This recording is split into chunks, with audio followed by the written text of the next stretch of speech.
Hello, good morning, जोहार। मैं राजू और आप देख रहे हैं 24 झारखंड न्यूज। चलिए जानते हैं झारखंड की आज की 25 मुख्य बड़ी खबरों को।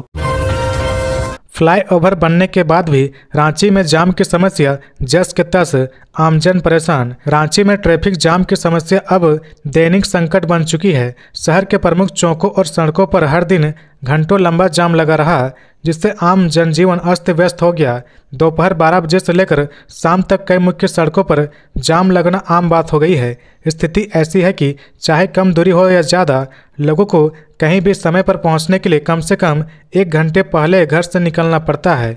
राजधानी में सबसे ज़्यादा प्रभावित इलाके फिराया लाल चौक, सरजना चौक, लालपुर चौक, कचहरी रोड, रातू रोड और किशोरगंज चौक है। इन इलाकों में रोजाना जाम लगता है, जिसकी वजह से सड़कों पर वाहनों की लंबी कतार लग जाती है। फ्लाईओवर और एलिवेटेड कॉरिडोर बनने के बावजूद जाम की समस्या जस की तस बनी हुई है। जाम की समस्या के कारण राहगीरों, छात्रों और मरीजों को भारी परेशानियों का सामना करना पड़ता है। बच्चे समय पर स्कूल नहीं पहुंच पाते हैं, वहीं जाम के कारण एम्बुलेंस समय पर अस्पताल नहीं पहुंचा पा रही है। स्थानीय लोगों ने प्रशासन से ट्रैफिक प्रबंधन को लेकर सख्त और कारगर कदम उठाने की मांग की है।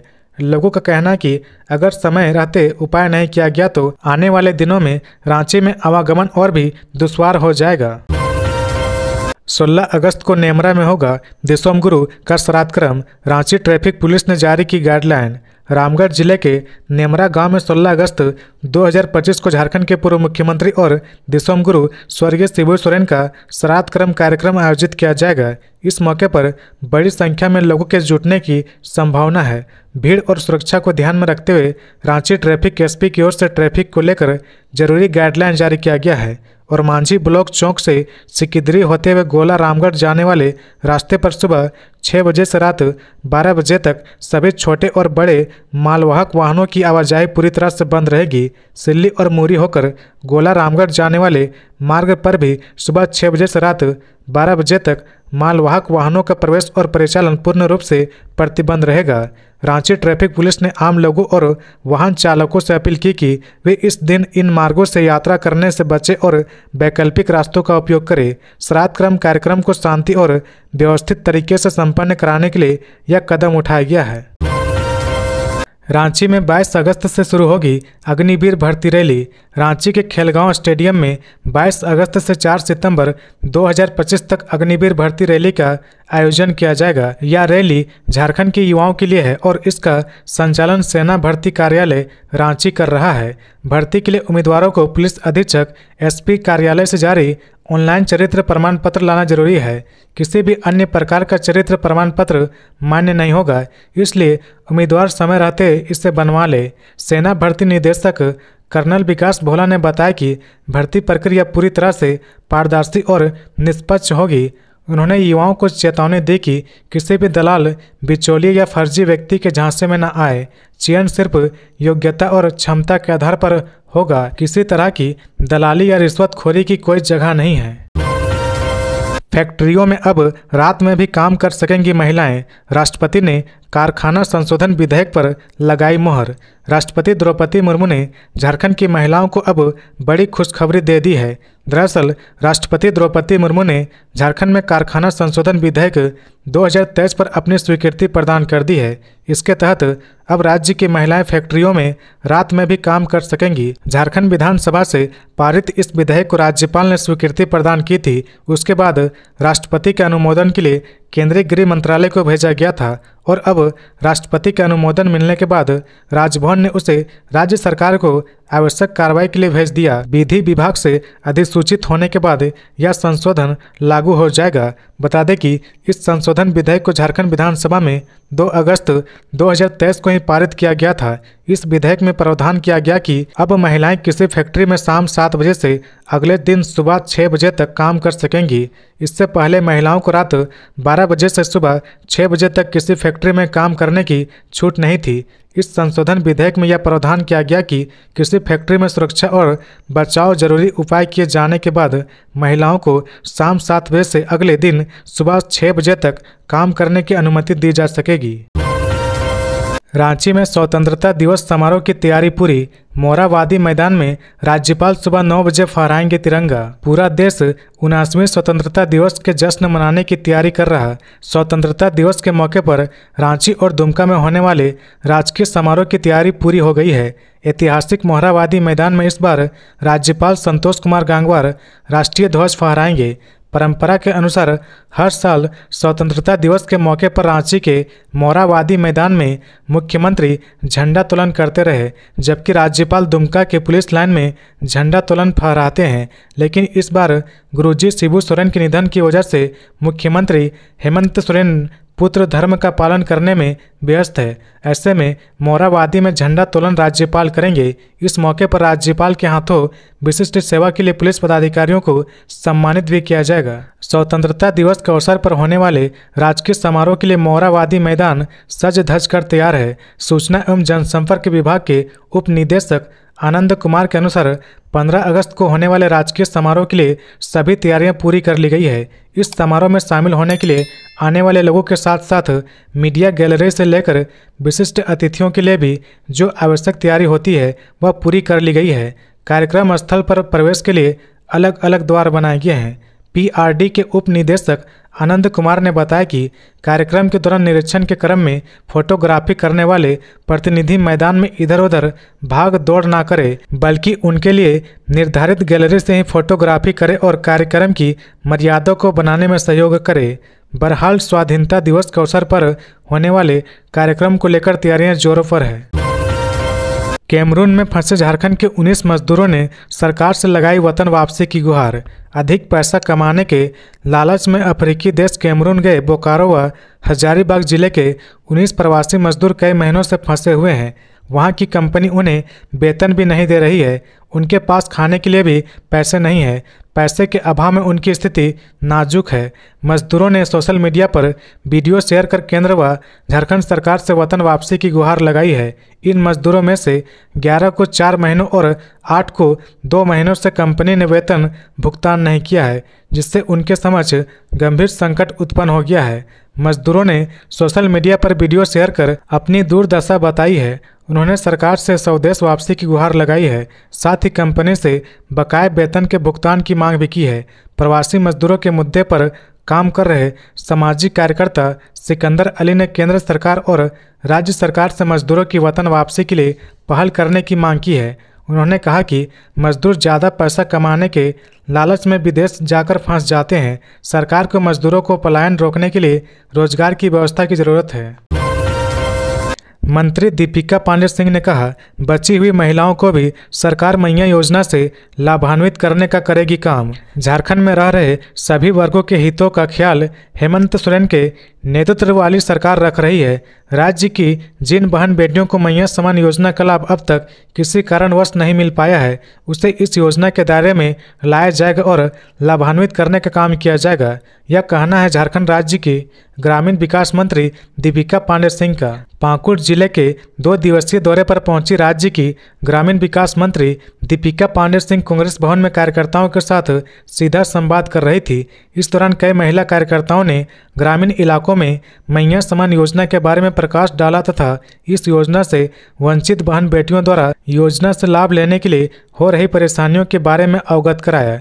कार्यकर्ताओं से संवाद करने के उपरांत ग्रामीण विकास मंत्री मीडिया कर्मियों से मुखातिब हुई और उन्हें हेमंत सरकार की उपलब्धियों को सामने रखा। उन्होंने इस दौरान मीडिया कर्मियों से कहा कि राज्य की बहन बेटियां जिन्हें अब तक मुख्यमंत्री मैया समान योजना का लाभ नहीं मिला है, उन्हें इस योजना से लाभान्वित करने का काम किया जाएगा। संवाददाता सम्मेलन के दौरान ग्रामीण विकास मंत्री ने कहा कि अबुआ आवास योजना के लाभुक को भी घबराने की जरूरत नहीं है। उनके आवास पूरे हों और वे पक्के मकान में परिवार के साथ खुशहाल रहे, इसके लिए राशि की कमी आड़े नहीं आएंगी। साहिबगंज गोविंदपुर हाईवे की जर्जर स्थिति के मामले को लेकर भी मंत्री दीपिका पांडे सिंह ने कहा कि सड़क मार्ग से मैं पहली बार आई हूं और हमने भी दिक्कतों को महसूस किया है।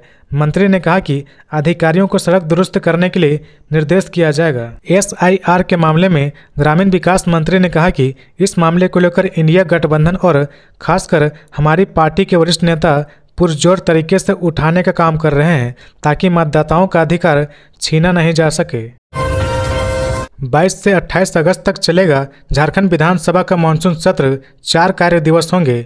झारखंड विधानसभा का मानसून सत्र अब 22 अगस्त से 28 अगस्त तक आयोजित होगा। इस बार सत्र के दौरान कुल 4 कार्य दिवस होंगे। 23 अगस्त को शनिवार और 24 अगस्त को रविवार होने के कारण उन दोनों दिनों सत्र नहीं चलेगा। 27 अगस्त को भी अवकाश होगा। गौरतलब है कि मानसून सत्र पहले 1 अगस्त से 7 अगस्त तक निर्धारित किया गया था और इसका शुभारंभ 1 अगस्त को हुआ भी था। हालांकि 4 अगस्त को दिसोम गुरु और झारखंड के पूर्व मुख्यमंत्री शिबू सोरेन के निधन के कारण सत्र को तत्काल प्रभाव से अनिश्चित काल के लिए स्थगित कर दिया गया था। सत्र स्थगन के बाद विधानसभा सचिवालय द्वारा संशोधित तिथि जारी कर दी गई है, जिसके अनुसार अब मानसून सत्र 22 अगस्त से पुनः शुरू होगा। इस दौरान सरकार कई महत्वपूर्ण विधायी कार्यों को पूरा करने की कोशिश करेगा। बता दें कि 22 अगस्त को वित्तीय वर्ष 2025-26 के प्रथम अनुपूरक व्यय विवरणी पेश की जाएगी। उसके बाद शोक प्रकाश होगा। इसमें दिसोम गुरु शिबू सोरेन को श्रद्धा अंजलि दी जाएगी। 23 और 24 अगस्त को अवकाश रहेंगे। 25 को प्रश्नकाल होगा तथा प्रथम अनुपूरक व्यय विवरणी पर चर्चा की जाएगी। 26 अगस्त को प्रश्नकाल होगा एवं राजकीय विधेयक पेश और पास कराए जाएंगे। 27 को गणेश चतुर्थी की छुट्टी रहेगी। 28 अगस्त को प्रश्नकाल होगा एवं राजकीय विधेयक पेश किए जाएंगे। उसके बाद विधानसभा सदस्यों द्वारा अपने अपने गैर सरकारी संकल्प पेश किए जाएंगे। धनबाद में वोट चोरी के खिलाफ महिला कांग्रेस का मशाल जुलूस, केंद्र व आयोग के खिलाफ नारेबाजी। धनबाद जिला महिला कांग्रेस ने कथित वोट चोरी के खिलाफ गुरुवार को शहर में मशाल जुलूस निकाला। इस दौरान केंद्र सरकार व चुनाव आयोग के खिलाफ जमकर नारेबाजी की गई। जिला महिला कांग्रेस अध्यक्ष सीता राणा के नेतृत्व में बड़ी संख्या में महिला कार्यकर्ता हाथों में जलती मशाल व तख्तियां लेकर सड़कों पर उतरी। रणधीर वर्मा चौक पहुंचकर जोरदार प्रदर्शन किया गया। कार्यकर्ताओं ने वोट चोरी बंद करो, चुनाव आयोग जवाब दो, लोकतंत्र बचाओ जैसे नारे लगाए। जिला अध्यक्ष सीता राणा ने कहा कि हमारे शीर्ष नेताओं ने वोट चोरी के पुख्ता सबूत पेश किए हैं, जिनका जवाब चुनाव आयोग को देना चाहिए, लेकिन आयोग जनता के सवालों से भाग रहा। अगर लोकतंत्र को बचाना है तो इस मुद्दे पर देश भर में आंदोलन तेज करना होगा। उन्होंने चेतावनी दी कि अगर वोट चोरी के मामले पर जल्द कार्रवाई नहीं हुई तो आंदोलन को और व्यापक व उग्र रूप दिया जाएगा। लोकतंत्र व संविधान की रक्षा के लिए हर स्तर पर संघर्ष जारी रहेगा। मशाल जुलूस में जिला एवं प्रखंड स्तर की महिला कांग्रेस पदाधिकारी और कार्यकर्ता मौजूद रही। दिसोम गुरु शिबू सोरेन के संस्कार भोज में 2 लाख लोगों के आने की संभावना। मंत्री से लेकर कई राज्यों के सीएम होंगे शामिल। जय नायक दिवंगत दिसोम गुरु शिबू सोरेन का संस्कार भोज 16 अगस्त को होना है। इस दिन करीब 2 लाख लोग नेमरा पहुंचकर श्रद्धा अंजलि देंगे और संस्कार भोज में शामिल होंगे। संस्कार भोज में केंद्र सरकार के मंत्री, राज्य सरकार के मंत्री समेत कई राज्यों के मुख्यमंत्री के भी शामिल होने की बात कही जा रही। इसे देखते हुए नेमरा में व्यापक इंतजाम किए गए हैं। बताया जा रहा है कि संस्कार भोज में केंद्रीय रक्षा मंत्री राजनाथ सिंह, योग्य गुरु बाबा रामदेव, तेलंगाना के सीएम रेवंत रेड्डी, तमिलनाडु के CM M.K. Stalin, Jharkhand Olympic संघ के अध्यक्ष R.K. आनंद के शामिल होने की संभावना है। झारखंड के रामगढ़ जिले के गोला प्रखंड के एक छोटे से गांव नेमरा से निकलकर पूरे देश में अपनी अलग छाप छोड़ने वाले दिवंगत जननायक दिसोम गुरु शिबू सोरेन के श्राद्ध क्रम को पारंपरिक रीति रिवाज से उनके पुत्र और झारखंड के मुख्यमंत्री हेमंत सोरेन पिछले 10 दिनों से निभा रहे। इस दौरान वे रोजाना कई लोगों से मुलाकात भी कर रहे हैं। वे अपना राज्य धर्म भी निभा रहे। उन्होंने नेमरा गांव के खेतों, पगडंडियों और पहाड़ी क्षेत्रों का पैदल जायजा भी लिया, क्योंकि उन्हें मालूम है कि किसान देश की रीढ़ है। उन्हें कैसे सशक्त बनाया जाए, सरकार द्वारा जो सुविधा किसानों को दी जा रही है वह मिल रहा है या नहीं, उसका भी मुआयना कर रहे हैं। गोला चौक से लेकर बरलंगा मोड़ तक सुरक्षा के व्यापक इंतजाम किए गए हैं। इस सड़क पर पड़ने वाली 3 रेलवे फाटक पर भी सुरक्षा के पुख्ता इंतजाम रहेंगे। मुख्यमंत्री के पैतृक घर से लेकर करीब 12 किलोमीटर तक लाइटिंग की व्यवस्था की गई है। कुल 4 हेलीपैड बनाए गए हैं और सभी भारी संख्या में पुलिस बलों की तैनाती की गई है। एसपी और डीएसपी को सुरक्षा की जिम्मेदारी दी गई है, ताकि सुगमता से दिवंगत दिसोम गुरु को श्रद्धा अंजलि देकर संस्कार भोज में लोग शामिल हो सके। पार्किंग के लिए अलग अलग जोन बनाए गए हैं, जिसमें लाखों गाड़ियों का एक बार में पार्किंग हो सकेगी। विनय चौबे को नहीं मिली जमानत, 3 महीने से जेल में है बंद।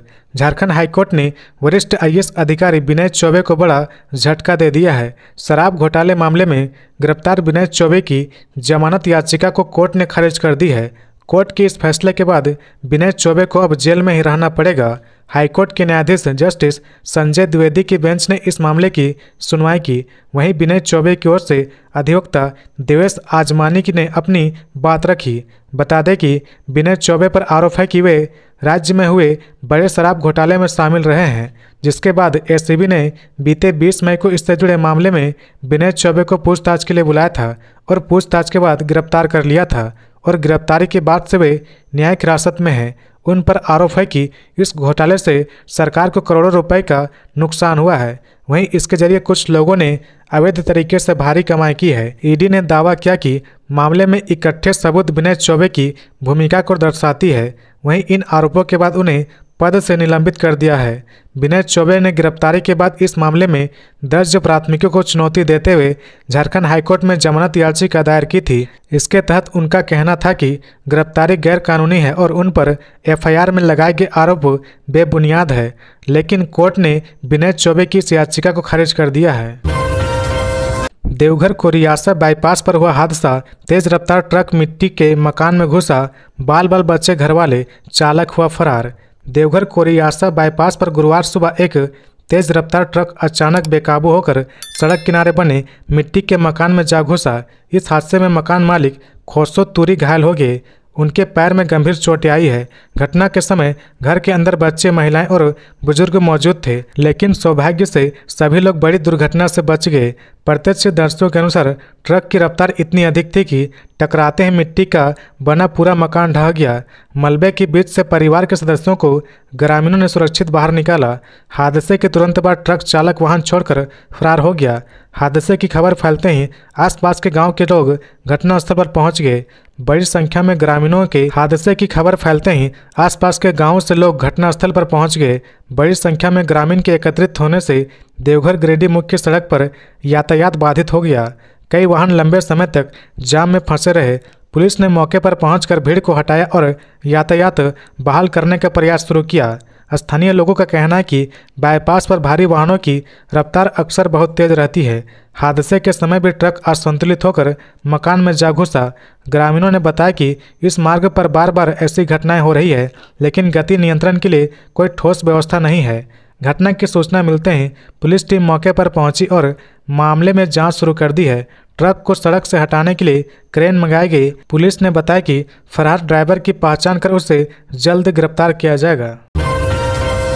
सूर्या हांसदा इनकाउंटर मामले की अब सीआईडी करेगी जांच। गोड्डा जिले के कमल डोर पहाड़ के पास बीते रविवार रात हुए इनकाउंटर में मारे गए सूर्या हांसदा की मौत पर अब कई सवाल खड़े हो रहे हैं। राजनीतिक हलकों में भी हलचल तेज हो गई है।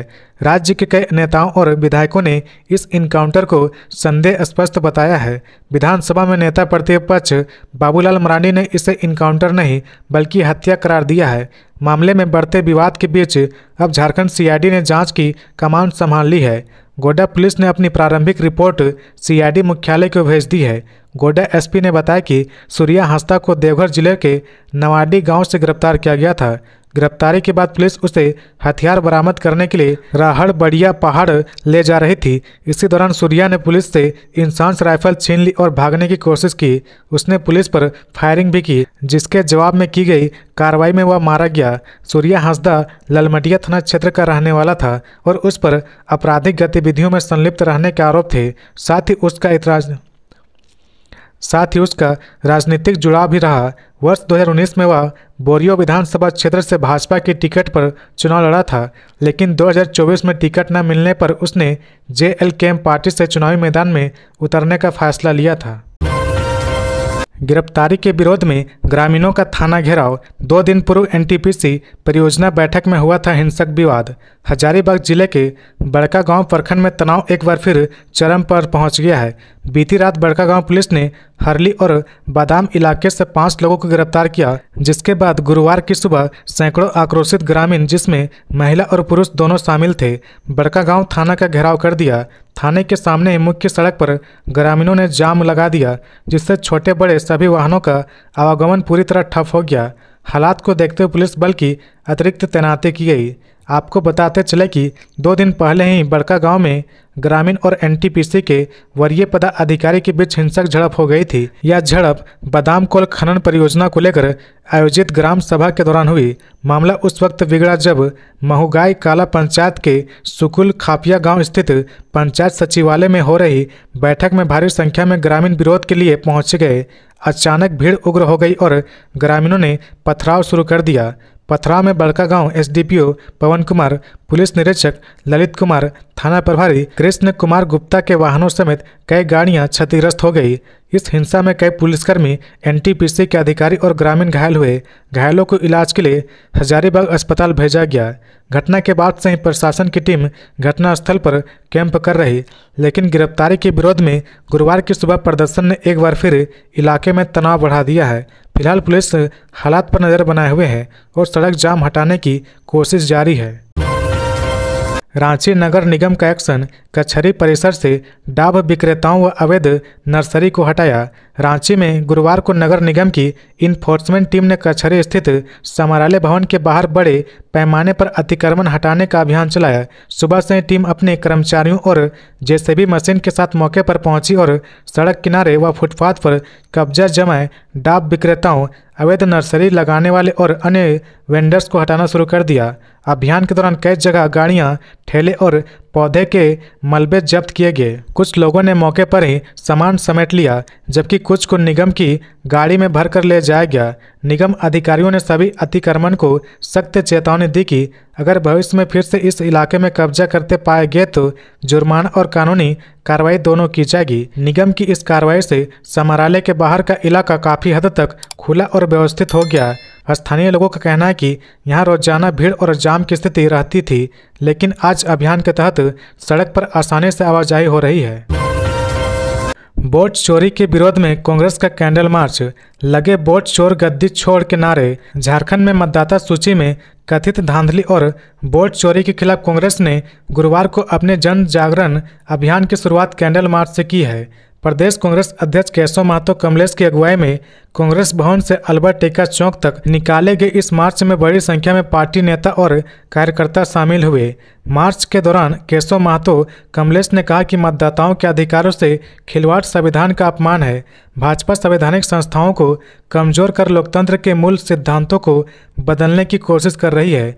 उन्होंने आरोप लगाया कि राहुल गांधी के खुलासों ने केंद्र सरकार की असलियत उजागर कर दी है। बिहार में SIR मौजूदे के जरिए मतदाता सूची में सुनियोजित गड़बड़ी की जा रही है। जीवित को मृत, मृत को जीवित और एक ही व्यक्ति का नाम कई सूचियों में जोड़ा जा रहा है। विधायक दल के नेता प्रदीप यादव ने कहा कि पार्टी इस लड़ाई को पंचायत स्तर तक ले जाएगी ताकि जनता भाजपा और चुनाव आयोग की मिलीभगत से वाकिफ हो सके। उन्होंने चेताया कि अगर समय रहते विरोध नहीं किया गया तो लोकतंत्र केवल इतिहास की किताबों में सिमट जाएगा। मार्च में विधायक राजेश कच्छप, बंधु तिर्की, ममता देवी, लाल किशोरनाथ सहदेव, आलोक दुबे, सोनाल शांति सहित कई नेता और कार्यकर्ता मौजूद थे। जमशेदपुर शहर में 15 व 16 अगस्त को भारी वाहनों की नो एंट्री। जमशेदपुर में स्वतंत्रता दिवस की तैयारी पूरी कर ली गई है। 15 अगस्त को मुख्य समारोह शहर के बिष्टुपुर स्थित गोपाल मैदान में होगा।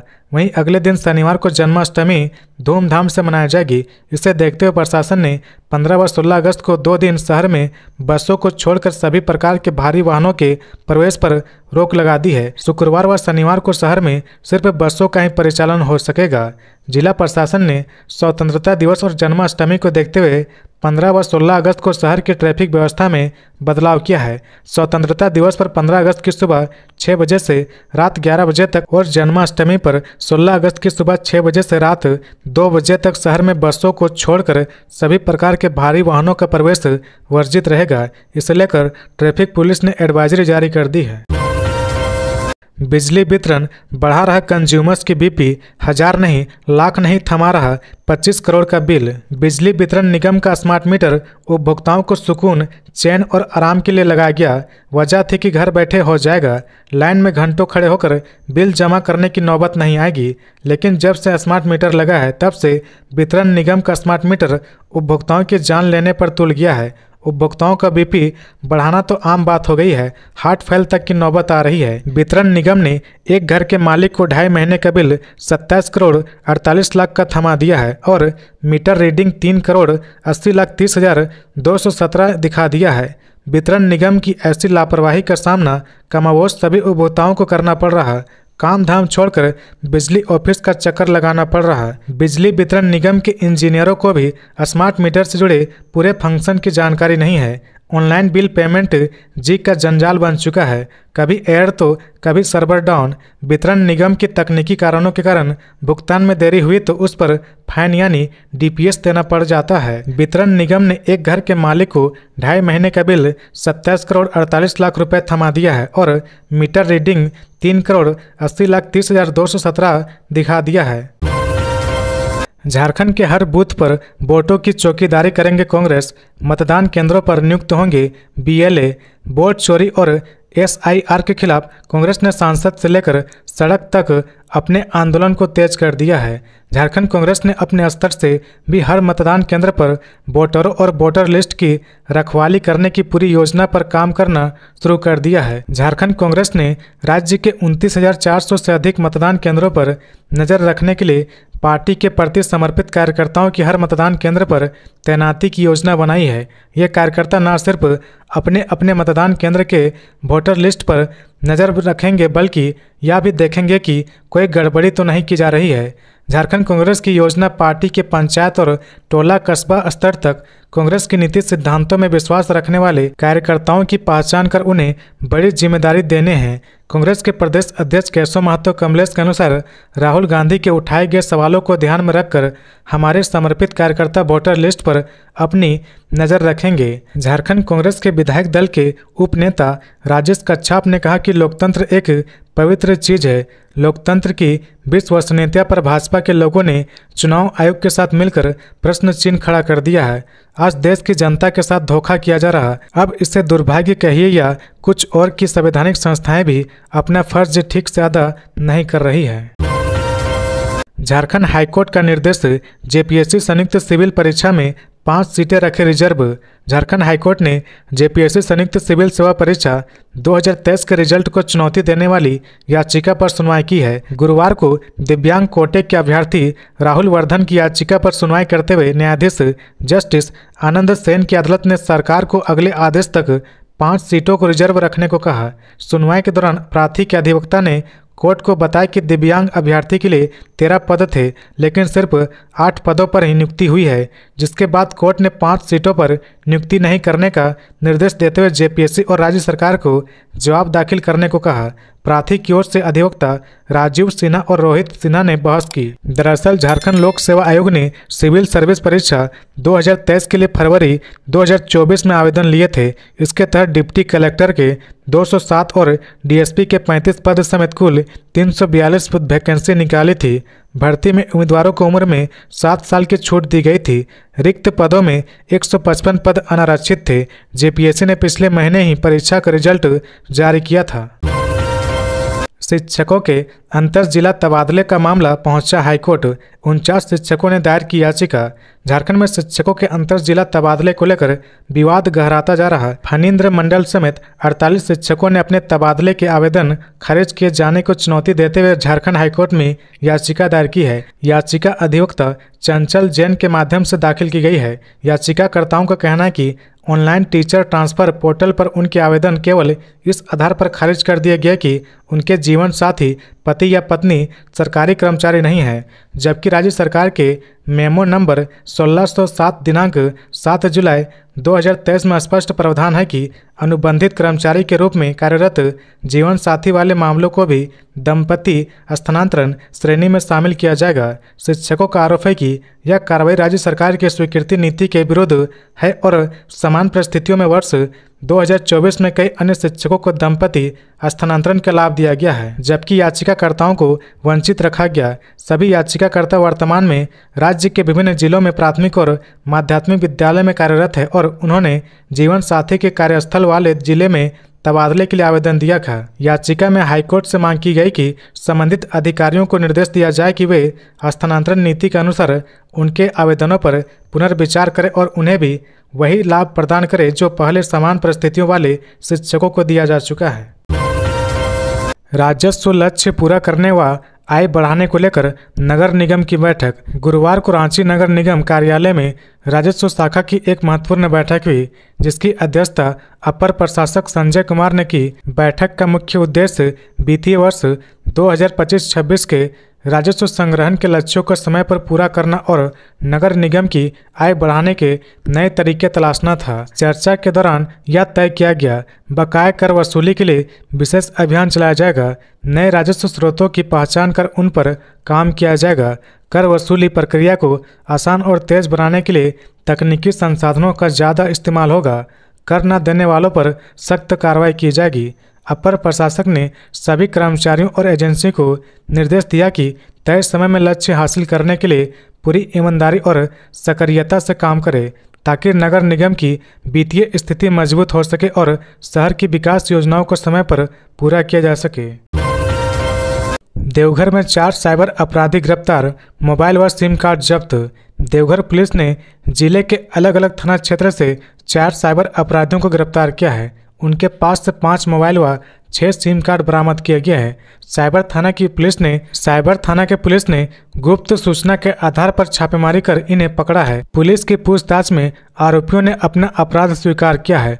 उन्होंने पुलिस को बताया कि वे फर्जी बैंक के अधिकारी बनकर लोगों को फ़ोन कर एटीएम बंद होने और केवाईसी अपडेट के नाम पर ठगी करते थे। साथ ही फ़ोन पे, गूगल पे पर कैशबैक दिलाने के नाम पर ओटीपी प्राप्त कर ठगी करने का काम करते थे। मैया समान योजना, पीएम किसान सम्मान निधि सहित अन्य सरकारी योजनाओं का लाभ दिलाने और लॉटरी में कार व बाइक दिलाने का लालच देकर लोगों को अपनी झांसे में लेते थे। एनएचएम झारखंड के मिशन निदेशक ने की साप्ताहिक समीक्षा बैठक। राष्ट्रीय स्वास्थ्य मिशन एनएचएम झारखंड के मिशन निदेशक ने गुरुवार को सभी सेल और कार्यक्रमों के साथ साप्ताहिक समीक्षा बैठक की। बैठक में मिशन निदेशक ने सभी सेल कार्यक्रमों को आगामी 6 महीने की कार्य योजना तैयार कर शीघ्र प्रस्तुत करने के निर्देश दिए। उन्होंने यह भी कहा कि सभी टीम प्रत्येक महीने एसआरएम विजिट सुनिश्चित करे, ताकि योजनाओं की प्रगति का नियमित मूल्यांकन हो सके और जमीनी स्तर पर कार्य में सुधार लाया जा सके। बैठक में एनएचएम के सभी सेल एवं कार्यक्रमों के अधिकारी और परामर्शदाता मौजूद रहे। तो ये थी आज की झारखंड की टॉप बड़ी खबरें। इसी तरह झारखंड की हर छोटी सी बड़ी खबर देखने के लिए आप हमारे चैनल 24 झारखंड न्यूज को सब्सक्राइब करके बेल आइकन प्रेस कर ले, जिससे झारखंड की हर छोटी सी बड़ी खबर की अपडेट आप तक पहुंचता रहे। तो आज के लिए बस इतना ही। हमें दीजिए इजाजत, फिर मिलते हैं नेक्स्ट न्यूज में।